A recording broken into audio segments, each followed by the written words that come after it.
সম্মানিত দর্শক মণ্ডলী, আপনারা যারা ধানের ব্লাস্ট রোগ নিয়ে চিন্তিত রয়েছেন, এই ধানের ব্লাস্ট রোগ দমনের জন্য মানে কি কি পদ্ধতি ব্যবহার করবেন সে বিষয়ে আজকে বিস্তারিত আলোচনা করব। তো দর্শক মণ্ডলী, ধানের ব্লাস্ট রোগ মূলত তিনটি পর্যায়ে আক্রমণ করে থাকে, অর্থাৎ তিন ধরনের ব্লাস্ট রোগ হয়ে থাকে। একটি হলো পাতা ব্লাস্ট, আরেকটি হলো গিট ব্লাস্ট এবং শেষ হলো শীষ ব্লাস্ট। অর্থাৎ পাতা ব্লাস্ট, এই পাতা ব্লাস্ট আপনারা যখন ধান রোপণ করবেন, ধান রোপণের কিছুদিন পরে দেখবেন যে ধানের বিভিন্ন ধরনের স্পট পড়ে থাকে, ধানের পাতা মরে যায় এবং ধানের পাতা হলুদ হয়ে যায়। এটি মূলত হলো পাতা ব্লাস্ট। এই পাতা ব্লাস্ট যদি হয়, ধানের পাতা উপর থেকে অর্থাৎ আগা থেকে মরে নিচের দিকে আসবে, ধানের পাতার দুই কিনারা লাল এবং হলুদ হয়ে যাবে এবং ধানের পাতার এই অবস্থার কারণে আপনার ধান সঠিকভাবে খাদ্য গ্রহণ করতে পারবে না, আপনার ধানের বৃদ্ধি অনেকটাই কমে যাবে। অর্থাৎ আশেপাশে যে সুস্থ সবল ধান, সে ধান অনেক বৃদ্ধি হয়ে যাবে এবং আপনার ধানের যে পাতা ব্লাস্টে আক্রমণ করেছে, সে আক্রমণ করার কারণে আপনার বৃদ্ধি অনেকটাই কমে যাবে। এরপর হলো গিট ব্লাস্ট। এই গিট ব্লাস্ট হলো এমন একটা ব্লাস্ট রোগ, এটা দেখবেন যে ধানের কাণ্ড এবং ধানের পাতায় যে গিট রয়েছে, অর্থাৎ যেটাকে বলে গিট টু, অর্থাৎ যেখান থেকে জয়েন হয়, অর্থাৎ এই যে দেখতে পাচ্ছেন, এই যে গিট, অর্থাৎ যে জায়গায় থেকে পাতা বের হয় অর্থাৎ গিট, সেই গিটেও ব্লাস্ট হয়। এই গিটে ব্লাস্ট হলে আপনার ধানের পাতায় যখন টান দিবেন তখন দেখবেন যে আপনি ছিঁড়ে আসতেছে, এটি হলো গিট ব্লাস্ট। এবং শীষ ব্লাস্ট, অর্থাৎ ধানে যখন শীষ বের হবে তখন দেখবেন যে আপনার ধানের জমিতে ব্লাস্টে আক্রমণ করলে ধানের যে গিট সেখান থেকে মরে ধান উপর দিকে ধান পর্যন্ত মারা যাবে এবং মনে হবে ধানের চিটা এবং একটা ভাইরাসে আক্রমণের মতো মনে হবে, সেটি মূলত হলো ধানের শীষ ব্লাস্ট। এই যে ধানের যে তিনটি ব্লাস্টের আক্রমণ তিন পর্যায়ে হয়ে থাকে এবং ধানে এই ব্লাস্ট রোগ সম্পর্কে অনেক কৃষক ভাইরা অবগত আছেন। এই ধানে ব্লাস্ট রোগ আক্রমণ করলে ধানের কি ধরনের ক্ষতি হতে পারে সেই ক্ষতি সম্পর্কে অনেক কৃষক ভাইরা জানেন।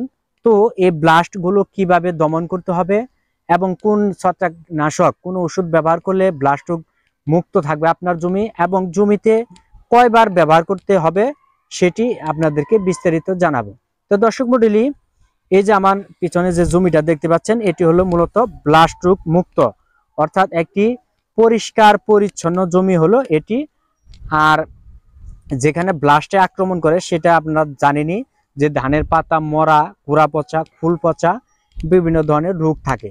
তো এই ধানের বয়স যখন 1 মাস হবে, অর্থাৎ প্রথম যে সার উপরি প্রয়োগ করবেন, অর্থাৎ 10 থেকে 15 দিন বয়সে যখন ধানে সার প্রয়োগ করেন, সার প্রয়োগ করার কিছুদিন পরেই হঠাৎ ধানের গ্রোথ বৃদ্ধি হলে দেখবেন যে ধানে যে গোড়া পচা বা পাতা পচা যে বিভিন্ন রোগ হয়, সেই রোগ দমনের জন্য একবার ছত্রাকনাশক ব্যবহার করবেন, আবার ধানের যখন ফুল বের হবে তখন একবার ছত্রাকনাশক ব্যবহার করবেন। তাহলে আপনার ধানের যে যত ধরনের রোগ, ব্লাস্ট রোগ, সবগুলা রোগ দমন হয়ে যাবে। তো দর্শক মণ্ডলী, সেই রোগটি কি দিয়ে দমন করবেন? এই যে আমার হাতে একটি প্রোডাক্ট দেখতে পাচ্ছেন, নাভারা, বাংলাদেশের সেরা একটি ছত্রাকনাশক এই নাভারা। এটি মূলত দুটি গ্রুপের কম্বিনেশন, একটি হলো অ্যাজোক্সিস্টোবিন আর একটি হলো সিপ্রোকুনাজল। এই দুটি গ্রুপের অর্থাৎ ডাবল গ্রুপের কম্বিনেশনের একটি ছত্রাকনাশক হলো নাভারা। এই নাভারা যদি আপনার জমিতে 2 বার ব্যবহার করেন, আপনার ধানের যত ধরনের রোগ আছে সব দমন হয়ে যাবে।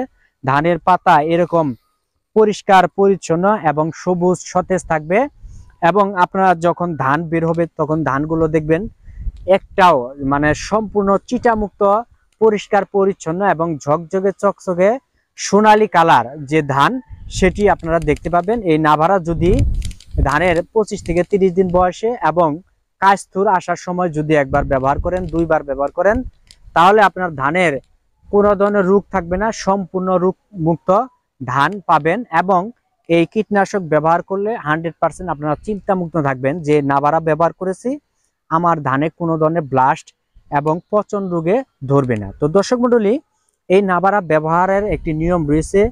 অনেক কৃষক ভাইরা জমিতে কি পরিমাণ কয় মেশিন পানি ব্যবহার করতে হবে সেটি কিন্তু আগে জানতেন না। 1 বিঘা জমিতে সর্বনিম্ন 3 মেশিন, অর্থাৎ 16 লিটার পানির যে মেশিন রয়েছে তার 3 মেশিন পানি 1 বিঘা জমিতে ব্যবহার করতে হবে এবং প্রতি মেশিনে এটা যেহেতু 10 মিলির একটি ক্যাপ, এই 10 মিলির ক্যাপে আপনার প্রতি লিটার পানিতে 3 মিলি, যেহেতু 1 লিটার মেশিন পানিতে 16 লিটার থাকে, তাহলে 3 16 48, তাহলে এটা কয় ক্যাপ দিতে হবে আপনারা কি ভেবে দেখেন।